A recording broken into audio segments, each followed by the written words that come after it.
Welcome to Seasoned. I'm Marisol Castro. And I'm Chef Plum. You're in for a sweet show today, everybody. Sweet indeed. Ahead on Seasoned, we're talking about one of our most prized local foods, honey. And later in the show, we'll learn about Huneebee Project in New Haven, where the beekeepers are industrious teens. And two local pros, a bartender and a chef, share how they put honey to delicious use. But first, what exactly is honey, and how is it made anyway? These are the questions we put to Marina Marchese of Red Bee Honey in Weston. Marina is a backyard beekeeper and honey sensory expert. She's the founder of the American Honey Tasting Society and the author of several books on beekeeping and honey. Her latest is Honey for Dummies, which she co-wrote with Howland Blackiston. Marina, welcome to Seasoned. Well, thank you for having me. I'm really excited to talk to you about my passion, honey. Essentially, honey is a sweet liquid that's produced by specifically honeybees. It's made from the nectar of flowers. It's a substance that they produce, which is their form of carbohydrate. So they basically make honey to feed themselves. They make their own food? They make their own food. Exactly. I've never heard it put that way, but I like that. They make their own food. And then they also gather pollen from different flowers. They add some of their own enzymes and beeswax, and they make pollen, bee pollen, and they consume that as well. The young bees, it's their source of protein. So they make their own food, and they basically shop the garden for nectar to make honey and shop the garden for pollen. Marisol, these bees are tiny little chefs. I love them. Exactly. How do honeybees make honey? I like that you say they shop the garden.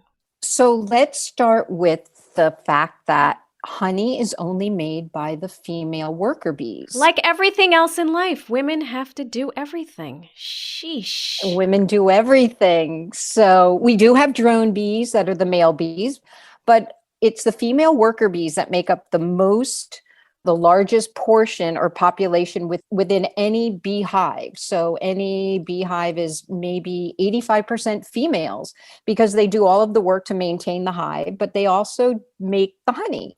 So essentially, there's certain female worker bees that are a little bit older. They're about 3 to 6 weeks old, and they're scout bees, and they have an incredible sense of smell. So these scout bees will leave the hive in the morning and they will scout out for flowers or trees or any kind of plant that has nectar.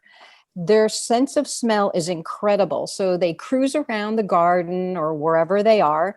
They stop and land on a flower when they find one that's very sweet smelling, and they sip up the nectar. So they have these tongues that are called proboscis. And they look a little bit like a straw, and they roll up like an elephant's trunk. They unroll their little tongue, and then they suck up the liquid nectar. And it goes into their stomach, which is a portion called their honey sac, which is not the same stomach that they eat in. And they'll fill up their honey sac, and then they go back to the hive, and they'll deposit it to another worker bee will meet them at the entrance. But in that travel back to the hive, they're adding some of their own enzymes, which starts to break down the nectar into simple sugars and start transforming it into magical honey.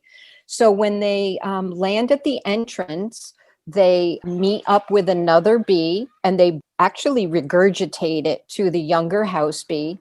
She'll accept it, and then she adds some of her own enzymes and then deposit it into those little beeswax hexagons, which form a honeycomb. Wow. All I can picture when you just tell the story of how that happens is the Bee Movie when they're getting assigned their jobs. How do they get the jobs? I mean, I'm making the joke about the Bee Movie, but honestly, so these are scout bees, these are worker bees, these are drone bees. How does that happen? Essentially, a honeybee lives only 6 weeks. The first 3 weeks of their lives, they're a house bee. So the minute they're born, they have one job, and their job is really to clean the hive so that the queen has clean little cells to lay eggs in. And then they become a house bee, meaning they will do house duties. They'll secrete wax, they'll make honeycomb, they will guard the hive. There's undertaker bees that will actually drag out dead bees that may expire in the hive. Wow. They also become guard bees. They will sit at the entrance and guard the hive. So if a bee tries to approach the hive that doesn't belong there, they will get them out.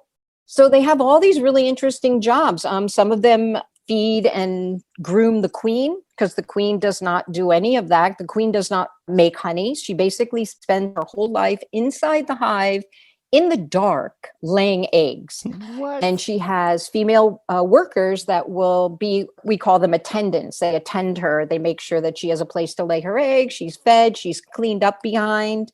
So the worker bees spend the first 3 weeks of their lives doing all kinds of house duties. Then the last 3 weeks of their lives, they become foragers. So some of them take on the job of scout bees. And those scout bees are the ones that do the bee dance. And you may have heard the joke about the bee dance, but in reality, this is a true dance. So those scout bees, when they find some nectar on a flower, they return to the hive and they do this dance. And the dance communicates scientifically to the other workers that are foragers, where is that nectar source? Where do I find that delicious sweet nectar to make honey? Scientists have actually broken down this bee dance. It's sort of a figure 8, and it mathematically translates the distance between the hive, the position of the sun, and the source of the flower. Whoa. So the other worker bees or the scout bees will watch this dance. Then they will go out and they will start gathering nectar. Marisol and I both need to pick our mouths up. They're both sitting wide open right now listening to the story. There is a reason we call there's that cliche, a busy bee. Because bee. bees are so busy. Nature really is perfect. Perfect. Holy smokes. And the beehive has zero waste. They use everything. Wow. Yeah. I mean, I feel like we could talk about the different jobs that bees have forever, but we are talking honey. What I think is so interesting is the different flavors that are in honey and how it gets there. And I know it's very indicative to the terroir or the local flowers that go around, the local everything. It kind of all makes a big difference in how the honey flavor is, right? Yeah. And as a new beekeeper back in 2000, I noticed that my honey was a little bit different year after year. And as I met more beekeepers in the area, I started going to conferences and we were trading honey and people were bringing me honey from all over different places around the world. I became like fascinated with this notion that honey could be like almost pure, clear, transparent, or it can be almost jet black. And the colors and the flavors are so incredibly diverse. We talk about wine grapes. There's hundreds of different wine grapes, and there's experts that can literally taste a bottle of wine and tell you what that grape is. Right. And they can tell you maybe where that wine was produced and maybe even the year. So I saw this parallel between honey and wine. You've got all these flowers. Bees are making honey from flowers, and all of these honeys have a diverse sensory profiles. Very early on, I started asking beekeepers that were much more experienced and knowledgeable of me. So as a new beekeeper, is there a database that I can look at that will tell me if my bees visit dandelion, the honey is going to look this color and smell and taste like this? Or if my bees visit, makes sense, right? Makes total sense. If my bees visit buckwheat, it's going to look and smell like this. And everybody just looked at me like, what are you talking about? We have wildflower honey. Everything is just wildflower. And I said, no, there's all this honey. And it's so different. And how does a new beekeeper be able to talk about that honey and to describe to our customers what floral source or what season it was produced? There was nothing anywhere to talk about this. I mean, really, I did deep dives and deep research at the USDA. I went to the National Honey Show in London. Wow. My family's Italian. I end up in Italy. I end up in Montalcino looking for wine, information on wine, because I thought, well, if I want to be a honey taster, maybe I should study a little bit of wine. I stumbled upon a program in Italy, like honey school, basically. And it's essentially a sommelier school for honey. Oh, wow. I was so excited about this. Of course, Italy, the land of everything food, has a honey school. Of course, they have an olive oil school and a wine school and a cheese school and a balsamic vinegar school. Sure. So back in 2013, I enrolled in honey school. My mind was completely blown because what they had done over 40 years is collect honey samples from every different floral source and every region and every beekeeper through competitions. They had honey competitions. So they were collecting and analyzing and tasting honey for 40 years and created the world's first database on honey tasting. Wow. So I basically went to honey school and I finished in a honey sommelier. That is unbelievable. So you founded the American Honey Tasting Society based on what you had learned in Italy. Yeah, so I approached them and I said, they were basically like, what are you doing here? Don't you have honey school in the US? And I said, no, we don't have anything. And they were like, really?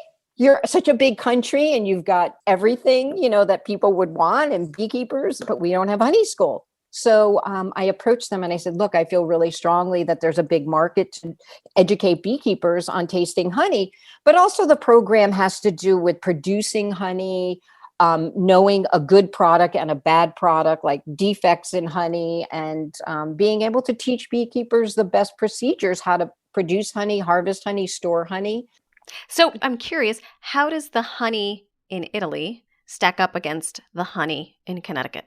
Well, I would say that since so many of the beekeepers have gone through the program and there's so much, Italian food is all about quality control. Their honey is amazing. We have hundreds of different floral sources because we're such a big country, and we have some really terrific honeys, but also they have different plants. But also they take better care of their environment. They don't use as many chemicals. They take care of the soil, and they're a peninsula. So they have this beautiful Mediterranean breeze coming through. And, the terroir, going back to what you said, that will take into account the quality of the honey or any of the foods, the San Marzano tomatoes. It affects everything. Everything. So America, we don't really control how many chemicals are sprayed on lawns, and so our environment may not be as clean, and we're starting to pay attention to soil here. And in paying attention to soil, specifically in Connecticut, what makes Connecticut honey so special or unique or different? What I would say about the honey here is that we have a lot of black locust trees and we have a lot of linden trees. We have mostly wildflower produced. We also have some invasives here that I know there's a lot of organizations trying to get rid of, but some of them produce really good honey. So we have a light honey in some of the southern regions, like Greenwich has a very light honey. Generally produced from black locust or acacias, which is a super coveted honey. It's very light, produced in the early spring. Some of my honey has those qualities. I basically get a basic wildflower that's heavy on the basswood tree. So I get notes of lime in my honey, as well as a real super fruity. And then in the fall, a lot of beekeepers might get a very dark honey from the knotweed invasives. So essentially we have blends. There's some dandelion produced up in the north, which is amazing, up in the Hartford area. It just really depends on the season. It depends on the temperature, the rainfall, and when the bees can get out to actually visit those flowers. Can we talk about that for a second? Because I think that's really interesting to talk about the seasons when it comes to honey. And we started kind of diving into it there a little bit, because you can almost, or maybe I'm wrong here, you can get honey any time of year. No, you can't. You cannot. Okay. No. So talk about the seasons when it comes to honey and when you can get it. So bees basically only leave the hive when the temperature is 50 or 55 degrees or warmer. They don't leave the hive. So it could be in the middle of February and there could be 2 feet of snow on the ground. And we have one of those fluky days where, it's 60 degrees for a few hours. Bees will leave the hive. That's what they do. Okay. So the seasonality of honey, bee season starts as soon as the weather in the spring starts warming up. Right now, we're just about starting bee season. Bees are starting to be active. On early spring days, they're going to access a lot of the trees because those are the first things basically to bloom. And then throughout the season, different flowers bloom at different times. And bees will access that. Now, for example, if somebody has their bees near like raspberries or blueberries or fruit trees, The bloom time is very specific, like 2 weeks in May. You might have a really special bloom. If it rains for those 2 weeks, the bees do not leave the hive and do not get that nectar. And then the nectar expires, the leaves fall off of the flower, and you don't get that honey. So some honeys are very, very rare because of the seasonality. Like apple blossom honey is produced very early spring. The apple blossoms bloom really early, just like the black locust. If it has a rainy spring for 2 or 3 weeks and those bees can't get that flower, that nectar, you don't have that in your honey. So they'll go to the next bloom. Wow. This is fascinating. Yeah, honey is really complex, right? Incredibly complex. I had no idea. Yeah, it's really special. It's really precious for those reasons that if the weather, Mother Nature doesn't cooperate, so to speak, the bees don't make that honey or they can't visit that specific flower. So they'll move on to the next one when they're able to leave the hive. Can we go back to the queen quickly? Yeah, there's a lot to talk about the queen. I know. And we don't have a ton of time, but I know you said she lives in the dark. She's doing her thing. She's got her little attendants, but she does reproduce, right? Doesn't she mate once? Exactly. So when she emerges out of her cell as a new virgin, she'll go on a nuptial flight and she'll go fly around. She'll leave the hive one time, well, usually one time, maybe twice. And she goes and mates with drone bees, male bees from other places, not from her colony. So she'll mate with about 18 to 20 different drones. Oh my gosh. At that point, she will have enough sperm for her whole life, which is about 3 to 5 years. And she'll spend her whole life in the dark laying eggs during the summer, during the season. She'll lay anywhere from 1,500 to 2,000 eggs a day. Plum, did you not just hear what this queen bee has to do? How many eggs she's dropping? How many was that in one day? 1,500. I mean, these poor drone bees, they see her once, they're kind of becoming friends, things are going well. Next thing you know, they never see her again. Hello. Those drone bees, they can deal with it. Well, she's doing a lot of heavy lifting. So essentially, there's no real courting. What happens is they mate, the male drones mount the queen in the air, and after the act of mating, the drones die. I feel bad for the drone bees. They're falling in love. Things are going well, and then she leaves. I just feel terrible. It's like an opera, Yes! right? It's like the queen and the drone and the death and the. I just keep hearing that song from Titanic right now, and I'm just the boat sinking. That's all I see. Come This back, is terrible. Jack. This is Jack, terrible. come back. Rose. What about local beekeepers? Yeah. Because I know that I have neighbors who are, trying to do their thing. And so how do they harvest the honey? I mean, I've seen folks with the whole suit and this whole thing, but how do they do it and how is it different from what you do? Well, I'm a backyard beekeeper. Like 95% of us in the country, we're hobbyist beekeepers. I'm not into major honey production. I'm not moving my bees to different farms to pollinate. I'm a backyard beekeeper. So it's a hobby. We enjoy engaging with bees. We engage with nature. We're learning bee biology, what goes on within the hive. There's a lot to learn. You have to make sure that the normal activities are happening in the right sequence. The queen is present. She's laying, there's larvae, eggs, drone, the bees are bringing in nectar and pollen. So we just basically are stewards of the bees. We're just making sure that everything is going okay, that there's no pest or diseases afflicting the colony or getting into the hive. So we're basically just making sure things are going great.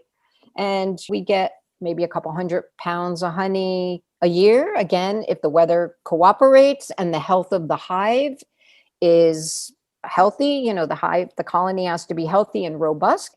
So, they're making some honey for their family and their friends. Maybe they're selling it on the side.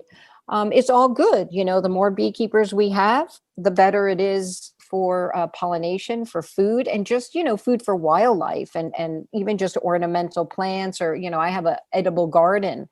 So I like to have the bees for the pollination of the food that I produce. I still can't get over the murdering queen. I'm really upset by this. I live for that. I love that. Marina, can you just talk a little bit? I've had the chance to do this with you before, but the actual harvesting of the honey, like taking it out of the box and putting in that big white spinny thing. Can you just talk about that whole process? Yeah. So basically, when you were here, We took the frames of honey off of the hive. Once the bees fill all those little hexagons with honey and they cap it over. And it is legit like a frame. It's like a wooden frame, and they build their hexagonal stuff in the frame. Yeah, exactly. We as beekeepers only harvest honey that is excess honey. We never take honey from the hive or the nest. So when they produce excess honey, we can take a little bit of it. We really shouldn't take all of it. We always need to make sure our bees are well fed. And that takes, balancing and understanding nature and what's available in the season. So we take those frames, and then what we do is we scratch open the caps. It's almost like uncorking a bottle of wine. You open up these little caps on the frame, and then we put them in what we call an extractor or a spinner. And it acts basically like a salad spinner. So it spins with a crank, and all of the honey gets spun out through centrifugal force. And the wax comb stays intact. And we can actually return that to the bees so that they can lick it clean, or they can use it for more honey making, depending on the season. And then the honey stays in the extractor, and it just kind of falls to the bottom. And there's a spigot, and you can literally just bottle it and just eat it. And that was one of the things that was really appealing to me when I first visited an apiary was honey doesn't need any special treatment. It's raw. You take it out of the hive and you can eat it. It's like picking an apple off a tree. You don't have to do anything. You just enjoy it. It's one of the things that I just loved too when we did this, when I saw you doing it. It literally comes right out of that comb and you just eat it. It's nothing. You just eat it. Nothing to do to it. Exactly. It's raw, untouched by humans. This is so fascinating. I love it.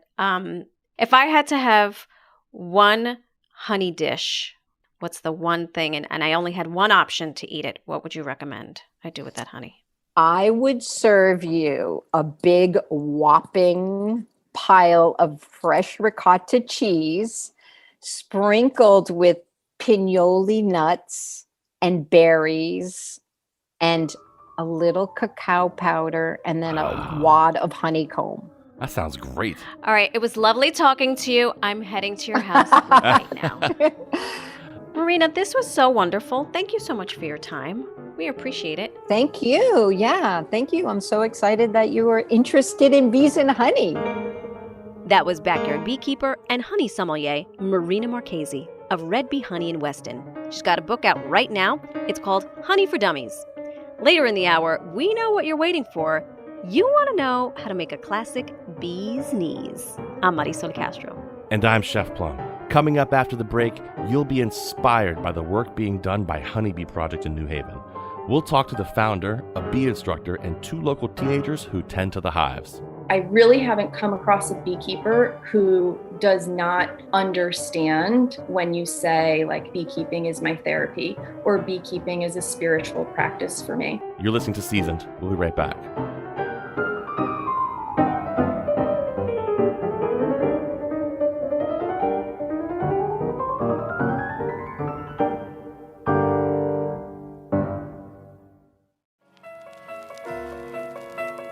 Welcome back to Seasoned. I'm Marisol Castro. And I'm Chef Plum. In researching honey makers in Connecticut, we became aware of a program in New Haven we knew we had to share with you. Huneebee Project, that's Huneebee Project, was founded by licensed clinical social worker Sarah Taylor. The project is a social enterprise that brings beehives to community gardens and vacant green spaces in New Haven. Local youth are mentored and trained as beekeepers. In a moment, you'll meet Alex Guzman and Dillan Torres.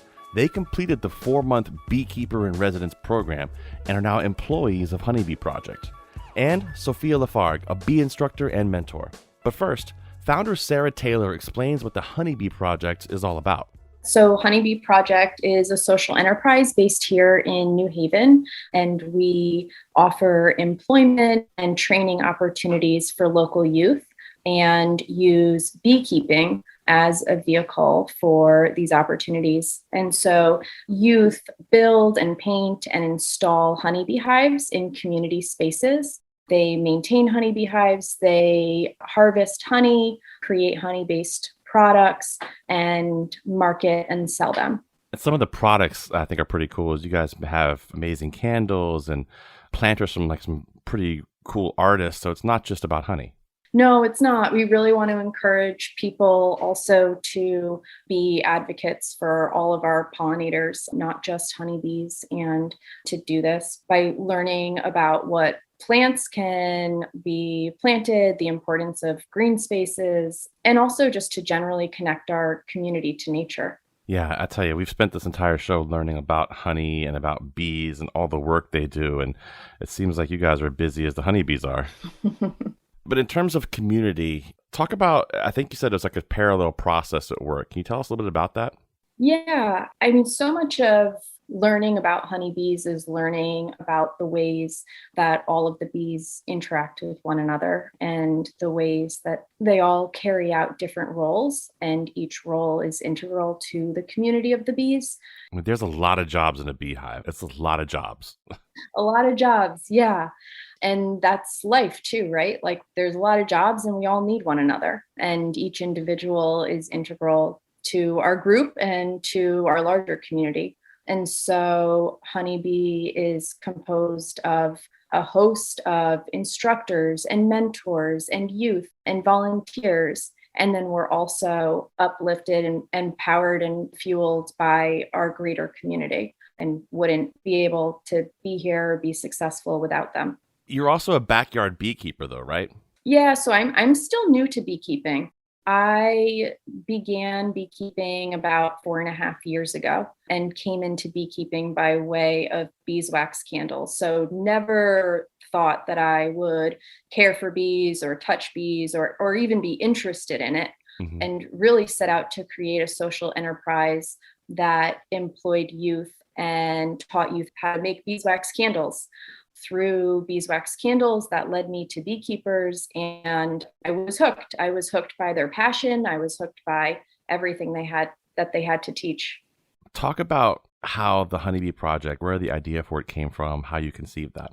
My background, my training is in social work, and I've worked as a social worker and also as a clinical therapist in a variety of capacities, but always interacting with the child protective and foster care systems. Huneebee Project was really bred both out of my own discovery of beekeeping as a therapeutic escape and also out of my own frustrations and sense of burnout related to working within these systems. And so Huneebee Project is meant to be a therapeutic vehicle for healing. And as we talked about, for building transferable job skills and really filling in some of these gaps in the system. It's interesting. I was telling my daughters, I have 3 daughters. I was telling them that I was going to talk to you guys. And they were asking me, how is beekeeping? How could that be therapeutic? It seems like it'd be incredibly stressful. Yeah. And I think, I really haven't come across a beekeeper who does not immediately understand when you say like beekeeping is my therapy or beekeeping is a spiritual practice for me. Right. There is something about the need for being aware of your body in time and in space that causes you to both tap into that mindfulness and also to slow down. And everything else in the world just kind of like enters into the background, and it's just you and your bees. Yeah. And they're beautiful. Well, I want to bring Alex in because I kind of want to get her opinion as well on this. And Alex, you actually finished this program now and you're a bee apprentice. Is that right? Correct. I'm currently under the mentorship of one of the instructors, Noah Macy, and I'm learning how to be able to manage hives on my own. Yeah, that's pretty much it. I also help to teach others a little bit. Well, I got to imagine, Alex, having you there, it helps people who haven't done this before feel comfortable around it, right? Because for me, I've had the chance to harvest honey and be around bees, and I've done it, but I'll tell you, well, the first time you do it, it doesn't feel like it should be as comfortable as it is. Oh, no, it can be very terrifying. I get that a lot, especially from people my age. You're next to a couple thousand bees. I wouldn't blame anyone for being nervous. Now, Alex, how old were you when you first started getting around bees? I was just turning 16. Wow. So it's still pretty new for you, but you've gotten this far in the program. And so do you still have a little bit of fear in there? Is it a healthy fear? Yeah, sometimes I can get a little scared, a little nervous, but it's not as bad, I guess. Once you start realizing that you're wearing equipment, you're safe, the bees really aren't going to do anything to you unless you're messing with them. So everybody keeps telling me, if the bees won't bother you until you mess up. Generally, if you get stung by them, it's because you did something wrong. Is that right? I guess, yeah. What does it mean for you to work with the bees and with other members of the Honeebee Project? In general, being with the Honeybee has helped me so much, not just being comfortable around bees, but also general socializing and learning new skills I can utilize in other workplaces. What's the favorite part of your job right now? Right now, just opening up those hives and just getting into it. The second I'm into it, I'm just focused on that. It is one of the most peaceful things to me, personally. Very cool. Dillan, I want to bring you in and talk to you a little bit as well. You've done, also part of the beekeeper training program. How was that for you? It was very they try to get you in tune with everything. They started it was like a pandemic and all this. And we were scared to socialize with anyone, and seeing new faces when you're locked in the house was kind of scary at first, not gonna lie. Sarah guided us. She was like, oh, this is them trying to have us become a team with one another. Dylan, how old were you when you first started working with bees? I was 15 years old. So now you're a garden site manager, is that right? Yes. I mean, that sounds like a lot of responsibility, like a lot of stuff going on. What exactly do you do at a site? We check out the bees. We'll clean up the garden, make sure it looks good. We'll take photos of our products and stuff, posted on our website and on the IG at Huneebee. Shout out. Make sure you check them out at Huneebee on Instagram, that's for sure. Your bio online says that you love this program so much, you're an eager recruiter for the program. What do you think other teenagers might want to learn, and why would they want to learn the art of beekeeping? The art of beekeeping can be it helps you cherish more of what's around you, and how bees actually help us in our environment and in our community. Right. It almost made me see how actually important they really are around these areas that have bad pollution, bad airing, not that much stuff going around. Once you start learning about bees, start seeing how bad we really need them, I think people can actually come around.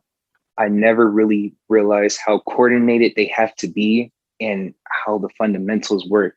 And they each have roles in the hive. Yeah. So it's just a transitioning team. It's constant teamwork. Nobody's lacking. It's just their center. You have this, you go out, you help us, and we come in, we got all that stuff. So yeah. It's pretty cool to learn. I've been learning a lot about it this whole episode. Alex, when you first started learning about bees, what was it that really surprised you, or shocked you right off the bat? People my parents, for example, they're like, you shouldn't get near those. That's definitely not safe. And you kind of develop that mindset, I don't want that near me. Don't get that near me. That's their job, not mine. And eventually that kind of changed. Yeah, I guess that's probably a good point. You get so used to it. So that makes a lot of sense. And I want to bring Sophia in here in a second. But Sarah, before I bring her in, I want to ask you, how does it make you feel when you hear these two young people talking about bees the way they do? You can hear how excited they are about it just in the conversation and seeing how much they've learned from it. How does that make you feel? Oh, I'm getting emotional over here, you guys. I mean, the other thing is Alex has been with us for 2 years, and Dillan is going into his second year. And it's an honor to be able to watch and witness them grow, not just in their comfort with bees, but in so many other ways, in their confidence, in their relationships. I'm just immensely honored to be able to have this experience. I think it's awesome. Sophia, I got to bring you in here because I don't know where you have the time to do the things that you do. You have a day job that is a very, very important day job. So can you tell us what that is before we jump into beekeeping? Sure. I'm a staff director, the U.S. House of Representatives Foreign Affairs Committee. So it's a pretty busy day job. Wow. That's true. But I'm also a mother of 4 children. It's getting even busier now. It's getting even busier. Yeah. Here with the Honeebee Project, though, you're a bee instructor. Is that right? That's right. Maybe tell us what that is and kind of how it would start with someone who's never been around bees before. How would you bring them in? One of the things that I like about my role is that Sarah was genius enough to include in the program an introduction. So we talk about bee biology, or I do as one of the instructors. And it's a great way to orient the trainees and the mentors, everyone in the program actually, to the life of bees and how intersectional they are. I think Dillan mentioned some of the things that surround bees in terms of what we know about them and what they need and how the environment affects them. So we do lessons that lead up to the work that we'll do in the garden. And that's pretty exciting for me to be able to impart some knowledge about the bees and bee biology. And how long have you been beekeeping? About a decade, but I've been around bees all my life. I was a kid in Jamaica. My uncle was a beekeeper and he'd bring over bottles of honey and the comb. And I didn't, going to the store, there was no Walmart or Target or corner store to go to buy wads of gum for very cheap. So I used to chew the honeycomb as a form of gum. And so my entry point was the sweetness of honey. That's a good entry point. What is it about beekeeping that makes you want to prioritize it and share knowledge with kids and just make it such an important part of your life? What happens with beekeeping is that you have to be in the moment, right? So for someone like me, it's very busy. I have a lot going on. People will often ask, like, why would you do that? Like, why would you need one more thing? Yeah. And the fact is, it uses a totally different part of my brain and helps me to have that moment of being super present. It's still a busy thing to do, like it's still work in that sense. But when I'm in the beehive inspecting, I'm singularly focused on those organisms at that moment and using all of my sensors. It's just an incredible experience in that sense. So it's a way to force meditation and being present and being mindful. And I think there's a growing body of scientific work on that, actually. Makes a lot of sense. Yeah. And it's also very different than my day job in the sense that there is a concrete result. I do certain things in the hive. I will get certain results. I study the bees and react to them. I will fix the problem and have a concrete result. And so it's not the sort of non-ending process oriented. It's in that sense very concretized, and it comes with a community of beekeepers who are always communicating with each other. So you have an interesting attachment in that sense too. How do you help get the kids hooked on bees and not be afraid of them? Yeah, that's a great question. I think the first thing is fear is okay. Yeah. There's an empowerment that comes with being around the bees too. And, it is the other side of fear is power. And frankly, it's nice to see that transition from one to the other. When trainees get comfortable getting a little closer to the bees, and they hold their whole first frame of bees, it's a wonderful evolution. That's quite nice to see. And the growth in other ways is also pretty fantastic. Confidence is a powerful thing. Sarah, Sophia, Alex, Dillan, thank you all so much for your time. You're doing amazing work, and I look forward to seeing what happens to you guys in the future. Thank you. Thank you. Thank you. Thanks, man. You just heard members of the Huneebee Project in New Haven, Sarah Taylor, Alex Guzman, Dillan Torres, and Sophia Lafargue. Go online to learn more about them and the empowering work they do. You can even sponsor a hive at the project. They're at huneebee project.com, or as Dillan said, find them on the gram at Huneebee Project. I'm Marisol Castro. And I'm Chef Plum. We're going to take a short break, but when we come back, the classic bee's knees, but with some twists. My wife loves that cocktail. That's why I love making it. This is Seasoned. We'll be right back.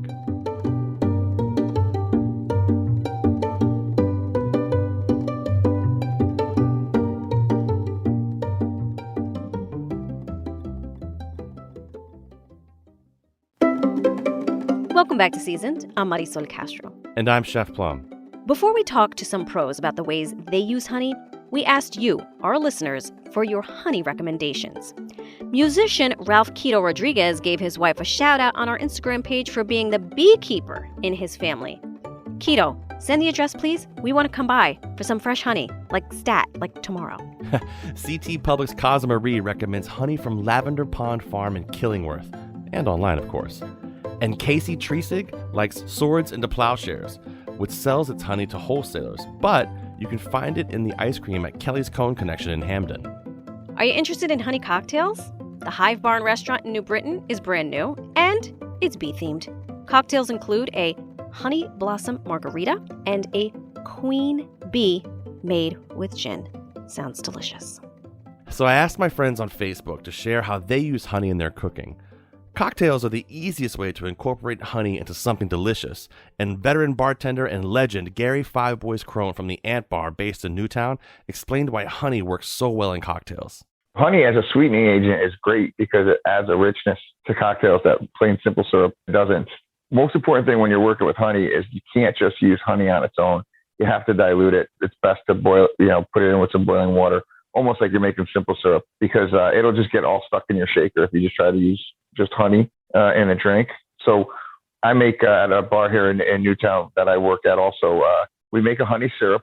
It's less than 50-50, a little more honey than water. So let's say 60-40 split. And that gives that great taste to the cocktails. I like the honey syrup idea because that makes it so much easier to mix. And, we talk about simple syrup, which is generally equal parts sugar and water. Bring that water to a temperature, nice and warm, mix in your sugar so it dissolves nicely, then reduce it down a touch. Same thing with honey to make the syrup? Yeah, exactly the same thing. Like I said, I like to go a little richer, so 60-40 maybe.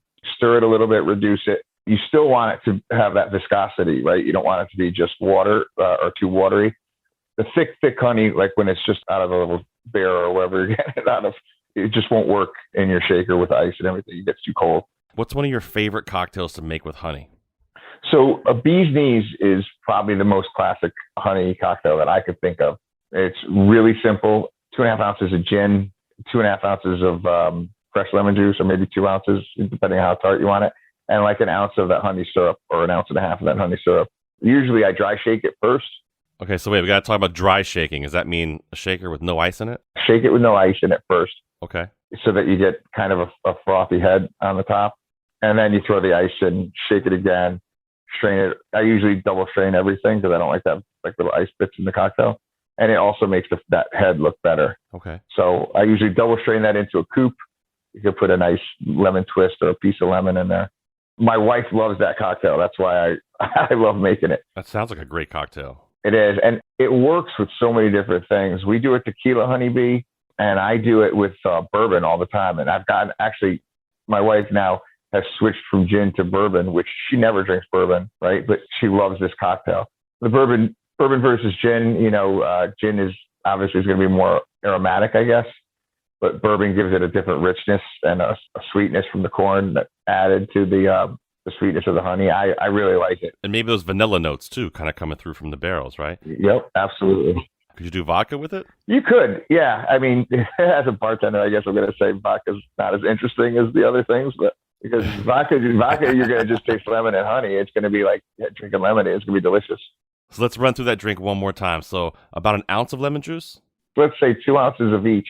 The spirit, whatever you're going to use, gin, tequila, or bourbon, let's say, or vodka, like you said. 2 and 2 of the lemon juice, and then an ounce of honey. Oh, that's easy. I play with those proportions a little bit, make sure I have a drink that looks good in the coupe. But yeah, that's easy. What a great summer drink that is to have, and incorporating some great local honey in that, I'm sure. Easy. Yeah, and all those great things about local honey, like I know a few people in town that are keeping bees now. Yeah. As we move towards healthier cocktails, which that's a big trend now, if you put local honey into a cocktail and fresh lemon juice, you're getting your vitamin C. If you have allergies, local honey, because of the bees are pollinating everything locally. A spoonful of local honey helps you tolerate the allergens that are around you better. So throw that in your drink and you're like doing something good for yourself. This is why you're a legend, Gary. You always make me feel good about having a cocktail. I appreciate it, man. The bee's knees. This sounds like a great drink. I can't wait to try it. Thanks, Gary. You got it. Take care. I also spoke with caterer Ani Robyn, owner of Ani's Table, about an idea that I would really like to steal.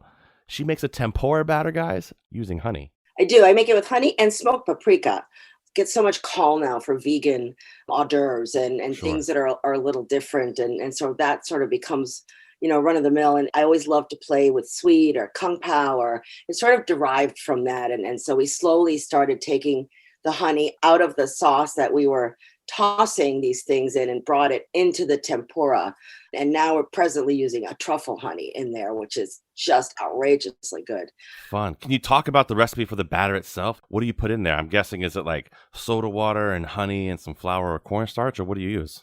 So cornstarch and Wondra. I'm a fan of Wondra flour for, it's got a lot of finer texture to it. Absolutely. It gives it just a little bit more of the cornstarch. And so I usually use a combination of those two. We just started playing with a gluten-free one that has coconut flour. It's a little grainy. We're working on it. Mm-hmm. And then honey to taste. And like every good chef, I don't really have a recipe, but we do use, we use either soda water or beer, which adds a little bit of a flavor too. And we actually marinate the vegetables for about 24 hours, with a little soy, so that you get sort of a really nice complexity of flavors. So let's talk about as if we're home cooks and we're teaching a home cook how to make this tempura batter using honey, which just sounds like a great idea. And it's something I'm totally going to try doing. Talk to me as a home cook. Like, what would I do to make this batter? What you want to do is you want to get some cornstarch, and you can use equal parts of cornstarch and Wondra to make it easy for everybody. And you're really looking for is a really nice light flour combination that's super fine. Okay. And then that those will cling well. You want to take the honey, and you don't have to always use club soda. I mean, I know people that use water, and maybe at home that's what you want to do, and you water down that honey a little bit so that it's just not quite as thick. A little bit of warm water, so that it's something that you can stir into the flour really well, right? And so you want a thick batter, that it clings to, your finger a little bit. You don't want to have it come up and slide right off. Is not what you want. You want it to start to stick to something. And then again, if you want to do a vegetable, if you want to do like asparagus is really delicious, and this cauliflower, put them in a little bit of soy for maybe an hour. Just a little bit of soy sauce, or, a little fish sauce, something that adds to the vegetable just a little bit of depth, or a little bit of add a little salt. Put a little salt in there. That saltiness, that umami. Exactly. Drain them. You want to dip them in the batter. And I use a wok at home. Mm-hmm. Like I have like an old Calphalon wok that, the sides are a little curved and it gets a little deeper. And I think sometimes at home, people are worried about frying, deeper. And so something like that is kind of safe, I think, at home. Put it in medium high heat. You throw in a little batter, and if it starts, sizzling and it's going, then your oil's at the right temperature. You just want to keep your eye on the color, take it out and strain it. And then if you want to, you can have a little like a mock kung pao. You can do a little bit more honey, a little bit paprika, a little bit of soy, all those things that you've already used. You can make a little sauce on the side, either for dipping, or you can throw the hot tempura right into that bowl and toss it and make a nice little glaze. Sounds delicious. So use that Wondra. Don't be afraid to pick that up. That stuff's been around forever and it works wonders. That's why they call it Wondra. Equal parts Wondra, a little bit of cornstarch. Get some nice, good honey that you like, preferably a great local honey. And I think once you get a batter like this down, keep it simple. Use the honey, use the Wondra, use the cornstarch, use some water. Test your seasonings on it. Make sure you got it right where you want it. Then start messing with it. Right away, I want to use ginger beer instead of water. Oh, yeah. What a great idea. I love the idea of using the honey, Ani. That's awesome.